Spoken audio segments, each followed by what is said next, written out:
오늘 본문은 부활 논쟁입니다. 사두개인들이 예수님을 찾아와서 부활에 대해서 묻는 내용입니다. 우리는 몇 주에 걸쳐서 계속해서 유대 지도자층에서 예루살렘에 입성하신 예수님을 찾아와서 어떻게 해서든 예수님에게 흠집을 내고 죽일 근거를 마련하기 위해 논쟁이 펼쳐지고 있다는 것을 보고 있습니다. 지난주에는 성전 종교 지도자들로부터 보냄을 받은 정탐꾼들이 예수님께 와서 질문을 하는 내용을 보았죠. 세금 논쟁이었어요. 그들이 예수님을 찾아와서 세금에 관해서 물은 이유가 무엇이냐, 빌라도의 권한에 넘겨서 예수님을 죽이기 위해서였던 것이죠. 그래서 종교 지도자들로부터 보냄을 받았던 정탐꾼들이 예수님께 와서 묻습니다. 가이사에게, 로마 황제에게 세금을 바치는 것이 옳습니까? 아니면 옳지 않습니까? 굉장히 이들 입장에서는 열심히 준비한 질문이었고, 예수님께서도 yes or no로 대답하기에는 조금 난감한 질문이라고 제가 말씀을 드렸죠. 만약에 세금을 바치라 라고 하면 예수님 주변에 있던 백성들이 예수님께 등을 돌릴 것이고, 세금을 바치지 마라 하면은 이들에게 책 잡혀서 로마로부터 선동죄에 잡혀갖고 죽을 수도 있다라는 것을 말씀을 드렸습니다. 질문을 받으신 예수님께서 정탐들에게 물으시죠. 되물으십니다. 로마에게 바치는 동전을 꺼내 보아라. 그래서 동전을 꺼내죠. 여기에 새겨져 있는 형상이 무엇이냐? 그러니까 그들이 대답을 했죠. 가이사, 로마 황제의 형상입니다. 그러자 예수님께서 가이사의 것은 가이사에게, 하나님의 것은 하나님께 바치라. 그렇게 얘기를 했죠. 예수님께서는 헌금 바치는 것은 긍정을 하시면서 동시에 헌금 바치는 일과 하나님을 경배하는 일은 분리하시면서 세금은 세금대로 바치고 신적인 경배는 하나님께 드리라 라고 그렇게 말씀을 하셨죠. 더 나아가서 로마에서 주조한 동전에는 로마 황제의 얼굴, 형상이 새겨져 있는데 너희에게는 누구의 형상이 새겨져 있느냐? 하나님의 형상이 새겨진 인간은 마땅히 자신의 삶을 하나님께 돌려드려야 된다라는 것을 말씀하시면서 그들에게 아주 매서운 질문을 하고 계셨던 것이죠. 너희는 진짜로 누구를 섬기고 있느냐? 눈에 보이는 로마 황제를 섬기고 있느냐? 아니면 눈에 보이지 않는 하나님을 섬기고 있느냐? 라는 것까지 물으셨던 것입니다. 이 예수님의 이 지혜로운 대답, 가이사의 것은 가이사에게, 하나님의 것은 하나님에게에 대한 그 얘기를 들은 사람들은 꿀먹은 벙어리가 되어 아무 말도 하지 못했다라는 것으로 이제 지난주에 얘기가 끝나고 세금 논쟁이 끝나고 오늘은 이어서 부활에 관한 논쟁이 등장합니다. 본문 개요를 간단하게 소개하면 20장 27절에는 사두개인들이 예수님을 찾아왔다라는 상황이 나오고 28절에서 33절까지는 사두개인들이 예수님께 질문을 합니다. 그리고 그에 대해서 예수님께서 답하시는 장면이 34절에서 38절, 그리고 오늘 마지막 결론부에 두 부류의 사람들의 반응이 등장하죠. 첫 번째는 서기관들의 반응, 그리고 두 번째는 사두개인들, 예수님께 질문을 하러 온 사람들의 반응이 등장합니다. 성경은 참 읽으면 읽을수록 숨은 그림 찾기 같다라는 생각을 많이 하게 되는 것 같아요.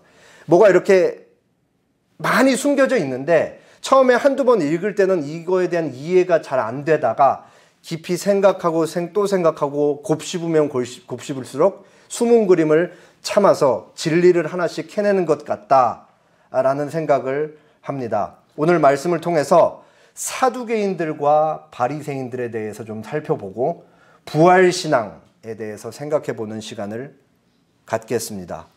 먼저 20장 27절, 오늘 본문의 상황이죠. 다 같이 한번 읽어보도록 하겠습니다.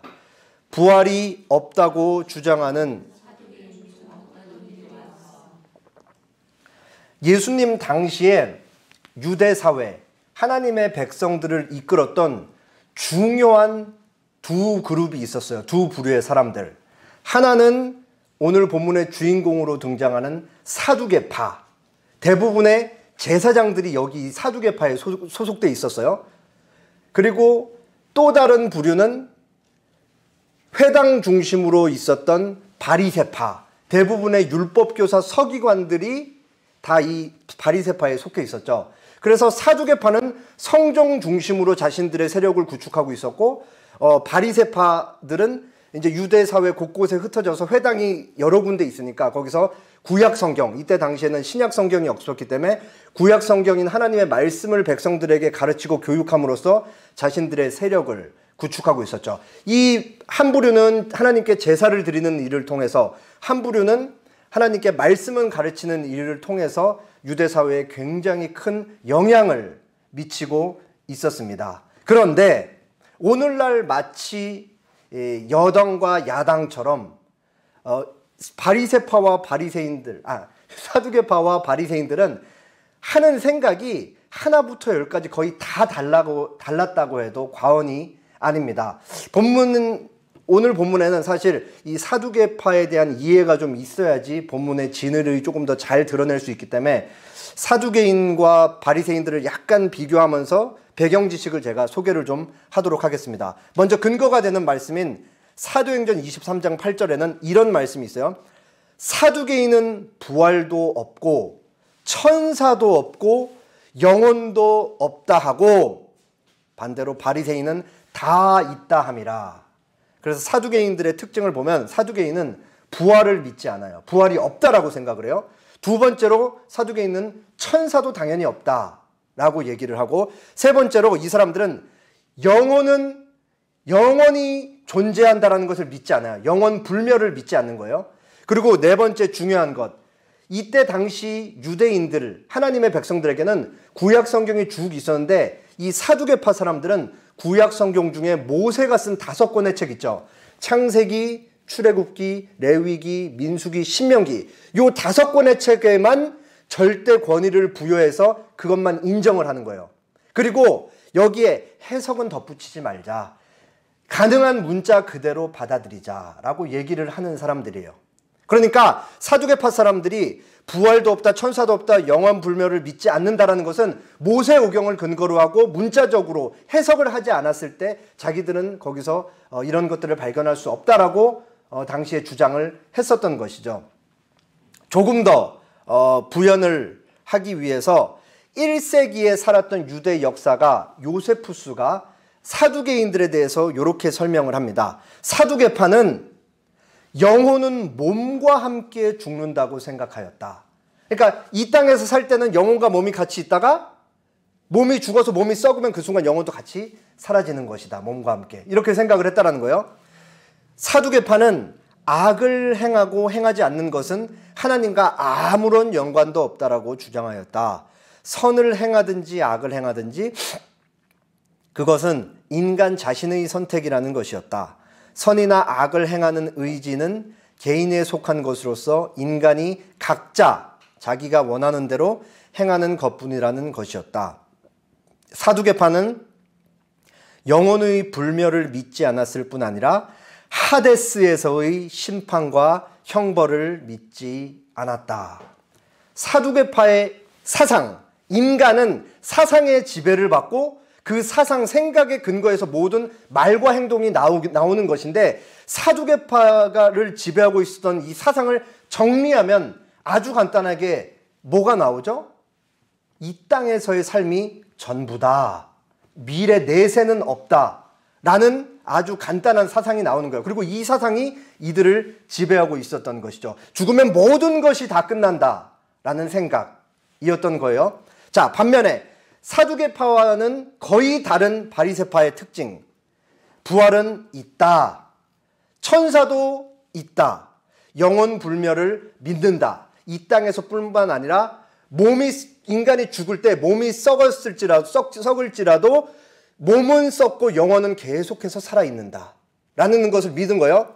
모세복용뿐 아니라 오늘날 우리가 읽고 있는 선지서들뿐만 아니라 시편까지도 다 권위를 부여하고, 심지어 바리새파 사람들은 구전으로 전해져 내려오는 중요한 진리들에 대한 얘기들까지, 구전 전통까지도 굉장히 중요한 권위를 부여한다. 그리고 이 사람들은 성경 해석을 아주 중요하게 생각하죠. 그러니까 율법 조항에 무수히 많은 성경 해석과 적용점들을 붙여서 당시 유대 백성들에게 하나님께 가까이 나오지 못하게 하는 굉장히 우를 범하고 있었잖아요. 무거운 율법의 짐을 부과해서. 자, 그래서 바리새인들은 사두개인들과는 다르게 사후세계를 믿었으며 사후세계의 영혼에 심판이 있다. 그리고 부활도 있다. 이런 것을 다 믿었던 사람들이에요. 자, 이제 사두개인들이 예수님을 찾아왔습니다. 예수님을 찾아와서 이제 책 잡기 위해서 찾아왔는데 사두개인들이 부활에 관한 질문을 할 참인데 이것을 통해 예수님과 논쟁을 통해서 자기들이 이기면 얻는 것이 뭐냐? 백성들로 하여금 예수님에 대해서 최대한 등을 돌리게 하려고 이 부활에 대한 질문을 가지고 나아오는 것이죠. 예수님의 명예를 실추시킴으로써 지금 예수님을 둘러싸고 있는 많은 유대인 백성들과 예수님 사이를 갈라놓기 위해서 신학적으로 논쟁을 걸고 있는 것입니다. 자, 이제 사두개인들이 예수님이 가지고 있었던 부활에 대한 관념을 무너뜨리기 위해서 한 가지 질문을 해요. 질문의 내용을 보겠습니다. 28절에서 33절. 제가 28절부터 32절까지 읽을 테니까 여러분이 33절을 읽어주세요. 물어 이르되 선생님이여 모세가 우리에게 써주기를 만일 어떤 사람의 형이 아내를 두고 자식이 없이 죽으면 그 동생이 그 아내를 취하여 형을 위하여 상속자를 세울지니라 하였나이다. 그런데 7형제가 있었는데 마지가 아내를 취하였다가 자식이 없이 죽고 그 둘째와 셋째가 그를 취하고 7이 다 그와 같이 자식이 없이 죽고 그 후에 여자도 죽었나이다. 7이 다 그 아내를 취하였으니 구할 때 그 중에 누구의 아내가 되리까. 지금 사두개인들이 막 없는 얘기를 지어내서 예수님께 갖고 오고 있는 것이 아니에요. 자신들이 권위를 부여하고 있는 모세 오경 중에 5번째 책인 신명기 25장 5절부터 10절. 신명기에 어쨌든 유대인들에게 되게 중요하게 여겨지는 결혼법이 있었어요. 그게 뭐냐면 계대 결혼법이라는 거예요. 여러 명의 형제가 있는데 형제 중 첫째가 결혼을 했어요.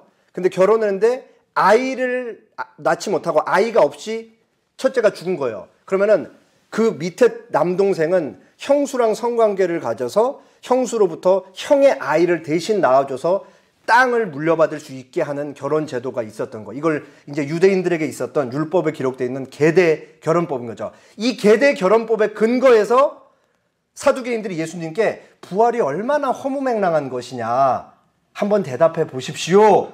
이렇게 질문을 하는 거예요. 질문 내용은 뭐예요? 7형제가 있었는데 제가 말씀드린 것처럼 첫째 맏형이 자녀를 낳지 못하고 죽었어요. 형수만 혼자 남은 거예요. 그러면 둘째가 이제 그 형수를 아내로 맞이해서 아이를 낳아죠. 근데 둘째도 자식이 없이 죽은 거예요. 그럼 셋째가 있으면 셋째도 형수를 아내로 맞이하고 또 셋째가 죽어요. 그렇게 넷째, 다섯째, 여섯째, 7째까지 다 형수를 아내로 맞이했는데 자식이 없이 다 죽었어요. 그리고 결국 이 형수도 죽습니다. 그러면 이제 사두개인들이 묻는 거예요. 그러면 부활할 때 도대체 이 여인, 형수의 남편은 7명 중에 누굽니까? 라고 묻는 것이죠. 이 사실 조금 난감한, 제가 그냥 생각할 때는 이거 대답하기가 쉽지 않을 수도 있겠다. 그렇게 생각을 합니다. 예수님께서 답을 하세요. 근데 예수님의 답은 한 번에 하신 답이지만 조금 나눠서 볼게요. 첫 번째 대답, 두 번째 대답. 제가 임의로 나눈 거예요. 예수님의 첫 번째 대답은 34절에서 36절입니다.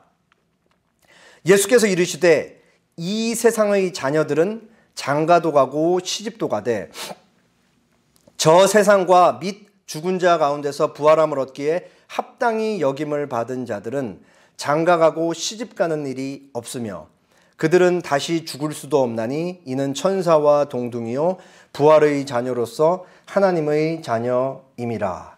예수님께서는 먼저 뭐를 얘기를 하시냐?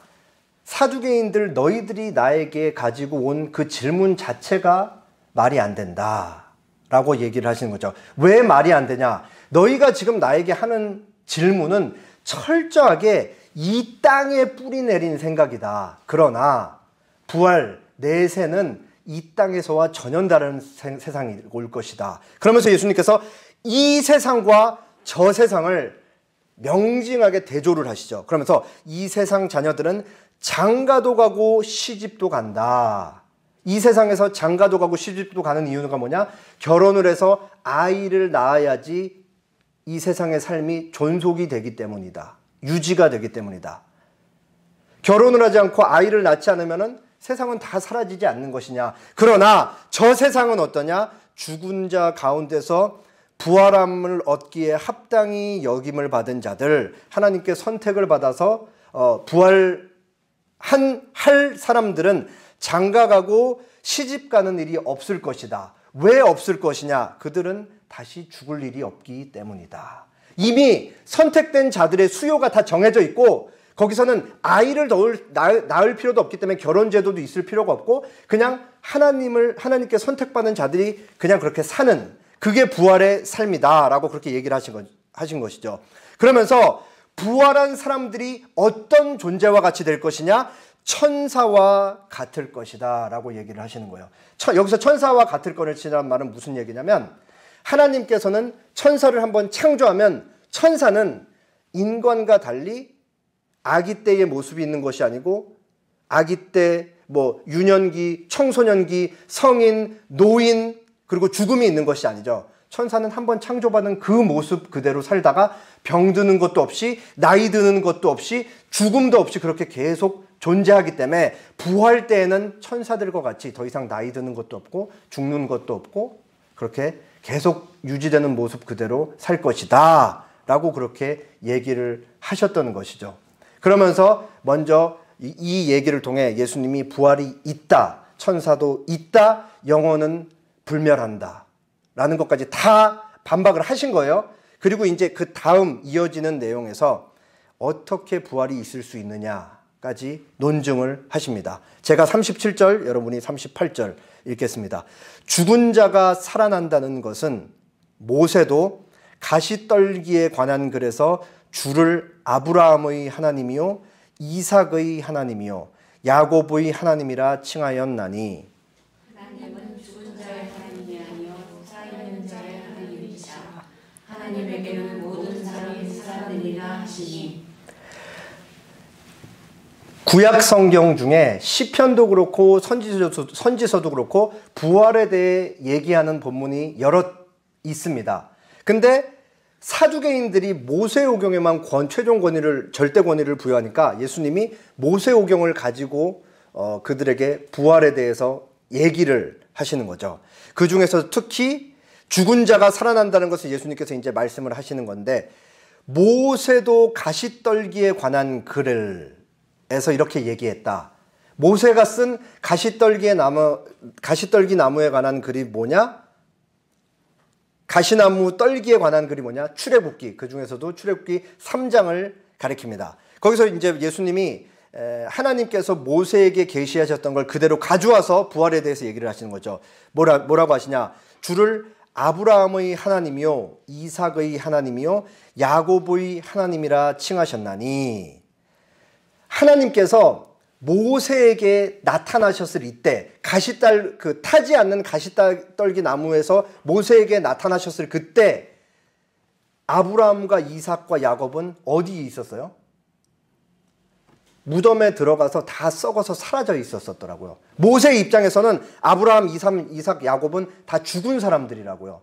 근데 하나님께서 뭐라고 모세에게 말씀하셨냐면, 나는 아브라함의 하나님이었고 이삭의 하나님이었고 야곱의 하나님이었다라고 얘기하지 않으세요. 나는 지금 아브라함의 하나님, 지금 야곱의 하나님, 지금 이삭의 하나님, 이삭, 야곱의 하나님이라고 얘기를 하시는 거죠. 모세의 입장에서는 분명히 아브라함, 이삭, 야곱이 다 죽었는데 하나님이 지금 그들의 하나님이다라고 얘기를 하고 계신 거예요. 그러면서 하나님은 죽은 자의 하나님이 아니요 살아있는 자의 하나님이시라. 하나님에게는 모든 사람이 살아있다, 지금 살아있다라고 얘기를 하시는 거죠.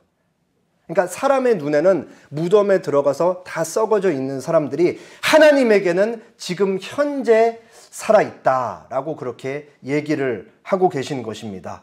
그러면서 만약에 아니죠. 하나님께서 이미 그 막벨라 굴에 들어가서 몸이 다 썩어져서 이 물리적인 살과 뼈 없는 아브라함, 이삭, 야곱의 영혼이 하나님 앞에 지금 현재 살아있다라고 하면 나는 너희의 하나님이 될 것이다라는 영원한 하나님께서 주신 약속을 하나님께서 잊으실 리가 없고 그들의 영혼, 지금 하나님 앞에 살아있는 그들의 영혼을 부활의 몸과 함께 다시 살리시는 것은 너무나 당연한 일이 아니겠느냐라고 그렇게 그들에게 사두개인들에게 부활이 확실하게 있다라는 것을 말씀하고 계셨던 것이죠. 자, 이 얘기를 들었던 사람들이 사두개인과 같이 있었던 서기관들 반응을 합니다. 오늘 본문 결론부예요. 39절 40절 서기관 중 어떤 이들은 말하되 선생님 잘 말씀하셨나이다 하니 40절 그들은 아무것도 감히 더 물을 수 없음이더라. 대부분의 그 서기관들은 어느 파에 속해 있었다라고 말씀드렸죠? 바리새파에 속해 있었다라고 말씀을 드렸어요. 그리고 여당과 야당처럼 바리새파와 사두개파는 생각하는 것과 정치적인 성향도 다르고 세상을 바라보는 눈도 너무나 달랐죠. 그러니까 바리새인들은 사두개인들을 아주 안 좋아하는 거예요. 근데 예수님이 지금 하는 말이 하나, 둘, 셋 전부 자기들이랑 똑같은 얘기를 하면서 사두개인들을 반박을 하니까 바리새인들이 속으로 신났던 것 같아요. 그것이 이제 밖으로 어떻게 튀어나오냐? 선생님 잘 말씀하셨습니다 라고 하면서 예수님의 가르침에 찬동을 하고 동의를 했던 것이죠. 이게 이제 조금 이따 얼마나 무섭게 나타나는지 보면은 참 예수님이 하시는 말씀이 대단하다는 생각이 들어요. 자, 자기들의 가려운 부분을 예수님이 대신 얘기를 해주니까 이 사람들이 막 좋아하면서 예수 선생님 잘 말씀하십니다 하고, 그리고 예수님을 찾아왔었던 사두개인들은 아무것도 감히 더 물을 수 없었다.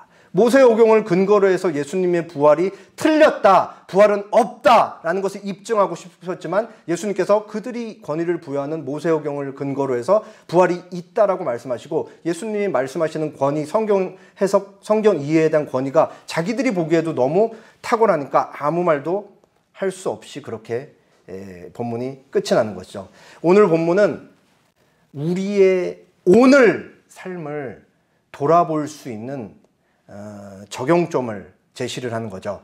자, 이제 사두개인의 삶을 우리가 조금 평가해 볼 필요가 있어요. 제가 아까 말씀드렸죠. 사상이 인간의 말과 행동, 인간은 사상에 지배될 수밖에 없다. 사두개인의 사상이 하나로 모였다고요? 이 땅에서의 삶이 전부다. 내세는 없다. 부활도 없다. 그러니까 필연적으로 이 사람들을 지배하고 있는 이와 같은 사상은 어떠한 삶의 행태로 나타날 수밖에 없었겠어요?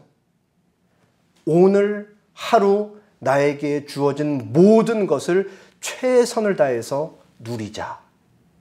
이게 당시에 어떻게 나타났냐? 로마 제국과 결탁해서 로마 제국으로부터 성전을 관리할 수 있는 그 권위를 부여받았고 거기에서 장사치들을 전부 다 뿌려가지고 거기서 일반 서민 백성, 가난한 백성들의 모든 세금을 받으면서 자기들의 부를 축적하고 있었던 것이죠. 미래가 없으니까, 심판이 없으니까 오늘 하루를 그렇게 극단적으로 이기적인 삶의 모습으로 살 수가 있는 것이고, 현세주의로 이 세상에 있는 손에 잡히는 것, 눈에 보이는 것, 오늘 하루 나의 배를 불려주는 것, 좋은 집, 이런 것들이 다 이들의 삶의 유일한 목적이 될 수밖에 없는 거예요. 왜? 미래가 없으니까. 그러니까 예수님이 가이사의 것은 가이사에게, 하나님의 것은 하나님에게, 너희는 진짜 누구를 섬기느냐라는 질문이 얼마나 매서운 질문인 거예요.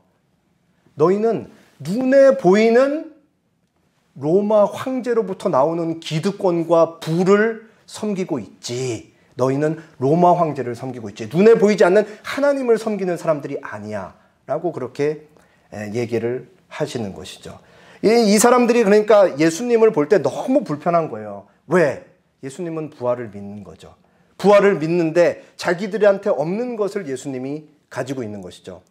이 사람들은 죽음이 너무 두려운 사람들인 거예요. 왜? 자기들이 누리고 있는 기득권과 부와 명성, 이것을 하루라도 더 누려야 되니까 죽음이 너무 싫은 거죠. 근데 자기들 눈앞에 나와서 막 성전에 있는 장사꾼들을 내쫓고 막 백성들을 허가 없이 가르치는 이 예수라는 사람은 부활 때문에 죽음을 두려워하지 않는 거예요. 그러니까 이 예수를 보면서 너무 불편한 거죠. 너무 하나부터 열까지 자기들이 열심히 쌓아놓은 기득권이라는 공든탑, 누구에게도 빼앗길 수 없는 이 공든탑을 무너뜨리는 저 사람이 죽음을 두려워하진다. 자기들과 너무 다른 사람이다라는 걸 보면서 저 예수라는 사람이 너무 두려우니까 빨리 없애버리고 싶은 마음이 들 수밖에 없는 것이죠. 자, 반면에 바리새인들, 사두개인들이랑 다르죠. 바리새인들은 부활도 믿고 영원 불멸을 믿고 내세를 믿는 사람들이에요. 그런데 이 사람들이 예수님이 하신 말씀을 다 자기들도 믿고 가르치고 있는 것이니까 다 받아들이고 동의하면서 선생님 잘 말씀하셨습니다. 틀린 것이 하나도 없습니다. 라고 그렇게 얘기를 했죠. 근데 예수님께서 이 지금 바리새인들은, 서기관들은 예수님이 가르친 것을 동의하면서 자기들도 부활신앙을 갖고 있다라는 것을 시인하고 고백을 한 건데, 예수님께서 하나님과 재물을 겸하여 섬길 수 없다라는 말씀을 하신 다음에 이 사람들이 어떻게 반응을 했냐. 누가복음 16장 14절에 바리새인들은 돈을 좋아하는 자들이라. 누가의 고발이죠. 이 모든 것, 예수님이 하신 말씀, 하나님과 재물을 겸하여 섬길 수 없다라는 이 말씀을 듣고 비웃는 거예요. 속으로 피식. 왜? 자기들은 돈을 너무 좋아하는 사람들이었으니까. 제가 여러 차례 예수님 갈릴리 공생애 사역하실 때 바리새인들이 와서 막 예수님한테 이런저런 문제점을 들춰내기 위해서 찾아왔을 때마다 제가 바리새인들에 대해서 얘기를 해드렸잖아요. 이 사람들의 겉으로의 삶의 모습은 굉장히 경건해 보였더라고요. 근데 이 사람들은 사람들 많이 모이는 시장에서 사람들로부터 존경심을 표하는 것을 굉장히 좋아했고, 잔치가 있으면 항상 서로 상석에 앉기를 원했고, 그렇게 겉으로는 아닌 척하면서 속으로는 마치 사두개인들과 똑같이, 사두개인들이 좋아하는 것을 똑같이 자신들도 명예를 놓치지 않으려고 했고, 자신들이 말씀 교육을 통해 누리고 있었던 기득권과 명성을 계속 유지하기를 바랬고, 똑같은 모습이었다라고. 사두개인들이 목말라 하는 것을 이들도 똑같이 목말라 하고 있었고, 이들이 취하고자 하는 것을 바리새인들도 똑같이 원했다. 그래서 이 사람들도, 바리새인들도 동일하게 예수님을 위협적인 존재로 여기고 예수님을 없애버리려고 하잖아요. 그러니까 마지막에 결탁이 되는 거야. 이 여당과 야당이. 공공의적 예수가 생기니까. 그러면서 예수님 바리새인들을 향해 뭐라고 얘기를 하시냐. 너희는 위선자다. 겉으로 드러나는 것과 시커먼 속이 너무 다르다. 내세를 믿고 영원불멸을 믿으며 부활을 믿는데 너희들은 뼛속까지 이 땅에 뿌리를 내리고 있다라는 게 예수님의 평가인 것이죠. 사실은 우리가 그리스도인이라는 신분으로 하루하루를 살아가면서도 우리 안에는 사두개인도 있고 바리새인도 있는 것이죠. 사실은. 그럼에도 불구하고 우리는 이 사두개인의 길과 바리새인의 길을 피하고 어떻게 하면 예수님의 길, 참된 부활신앙을 가진 길을 쫓아갈 수 있을까? 사도 바울이 하는 얘기를 들어보겠습니다. 고린도전서 15장 51절에서 55절. 제가 54절까지 읽을 테니까 마지막 말씀은 여러분이 읽어주세요. 보라, 내가 너희에게 비밀을 말하노니 우리가 다 잠잘 것이 아니요 마지막 나팔의 순식간에 홀연히 다 변화되리니 나팔 소리가 나매 죽은 자들이 썩지 아니할 것으로 다시 살아나고 우리도 변화되리라. 이 썩을 것이 반드시 썩지 아니할 것을 입겠고 이 죽을 것이 죽지 아니함을 입으리로다. 이 썩을 것이 썩지 아니함을 입고 이 죽을 것이 죽지 아니함을 입을 때에는 사망을 삼키고 이 길이라고 기록된 말씀이 이루어지리라. 사망아 너는 승리가 어디 있느냐. 사망아 내가 쏜 것이 어디 있느냐. 사도 바울이 명확하게 얘기를 하는 것이죠. 우리는 예수 그리스도를 믿고 부활신앙을 믿는 자들은 마지막에 울려 퍼질 나팔 소리를 듣고 부활의 몸을 입을 것이다. 우리가 부활의 몸을 입을 그때에는 우리는 영원토록 죽지 않을 것이다. 그때에는 죽음이라는 것이 이 땅에 몸을 살고 입었을 때 우리를 위협했던 것과는 다르게 우리가 부활의 몸을 입었을 때는 죽음이 더 이상 우리를 위협하지 못할 것이다. 더 나아가서 요한계시록에 나와 있는 사도 요한의 말씀을 덧붙이자면 그때에는 우리가 이 땅에서 흘렸던 괴로움과 고통의 눈물을 하나님께서 다 닦아주실 것이다. 그리고 그때에는 우리는 하나님만 예배하면서 영원토록 살아갈 것이다. 그러면서 사도 바울이 마지막에 하는 말이 뭐냐?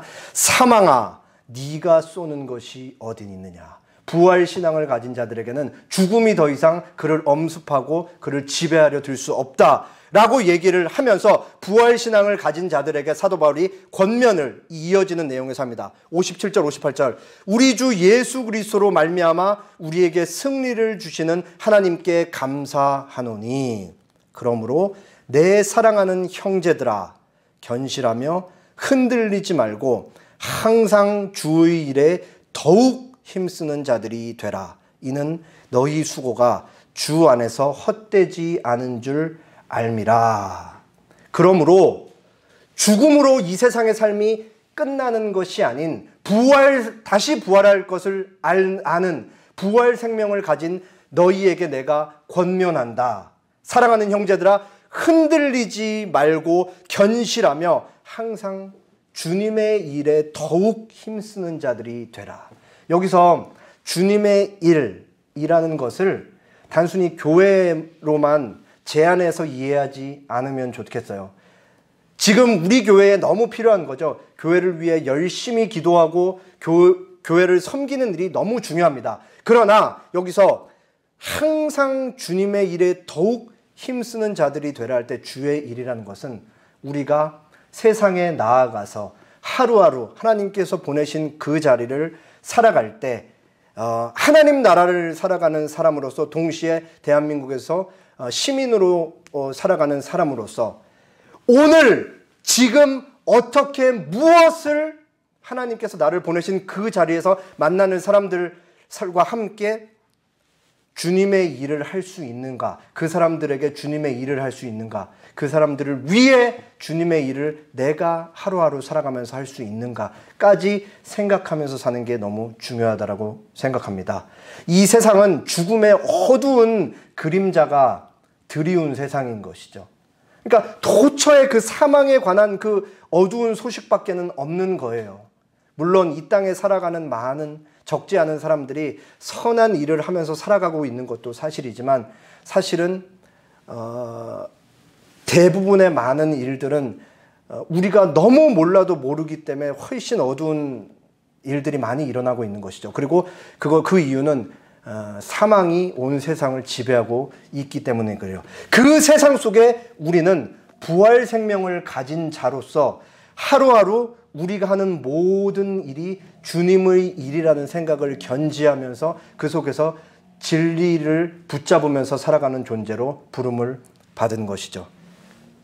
마지막으로 이승우 작가에 대한 글을 이승우 작가가 이제 부활에 대한 글을 짧게 쓴 것을 소개하고 설교를 마치겠습니다. 하나님이 그리스도를 다시 살리셨다라는 바울의 말 속에 부활의 핵심이 숨어 있다. 하나님이 살리셨기 때문에 그리스도가 다시 사셨다는 이 선언은 의미심장하다. 그러니까 그리스도의 부활은 하나님이 일으킨 사건이다. 부활은 하나님의 일이고 하나님의 활동이다. 우리가 부활하는 것이 아니라 하나님이 다시 살리시는 그 활동 속에 참여하는 것이다. 그러나 죽지 않으면 어떻게 다시 살아나겠는가? 아니, 죽지 않고서야 어떻게 다시 살리기를 기대하겠는가? 이것이 바울의 질문이다. 죽어야 다시 살 수 있다. 아니, 죽어야 다시 살릴 수 있다. 그래서 바울은 나는 날마다 죽노라 라고 말한다. 이 나는 날마다 죽는다라는 고백이 너무 의미심장하잖아요. 죽었다 살아나고 죽었다 살아나고 죽었다 살아나고 부활신앙을 가진 자들, 날마다 죽는 삶을 살아간다. 여기서 나는 날마다 죽노라라는 이 말씀과 주님의 일에 더욱 힘쓰는 자들이 되라라는 말씀이 만나는 거예요.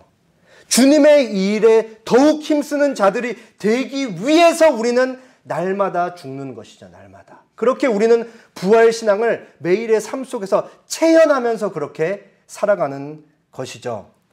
종교개혁자 칼빈은 영혼불멸, 영혼은 사라지지 않는다. 영원토록. 이 영혼불멸이라는 관점으로 이 땅에서의 삶과 내세에서의 삶을 하나로 연결을 지었습니다. 이 땅에서 우리가 가지고 있는 영혼은 한 번 죽을 때 몸은 썩을지라도 영혼은 계속해서 살아있고 그 영혼은 언젠간 부활의 몸을 입을 것이기 때문에 영혼불멸이라는 관점에서 이 땅에서의 삶과 내세에서의 삶을 하나로 연결지었죠. 그렇기 때문에 이 땅에서의 우리의 삶이 너무 중요한 거예요. 우리에게 단 한 번 부여된 삶, 그 부여된 삶을 사두개인들과 같이 이 땅에서 눈에 보이는 것이 전부인 양 사는 삶이 아닌 바리새인들처럼 내세는 믿지만 겉과 속이 다른 위선자로 살아가는 삶이 아닌 참된 부활신앙을 살아가면서 바울이 그렇게 얘기했고 예수님이 그렇게 걸어가셨고 예수님의 12 사도들이 그렇게 뒤쫓아갔고 사도 바울까지도 뒤쫓아갔던 그 참된 부활신앙을 가진 자로서의 삶이 바로 오늘 하나님께서 우리를 보내시는 그 자리에서 우리의 삶이 되어야 하는 것입니다. 다 함께 기도하겠습니다.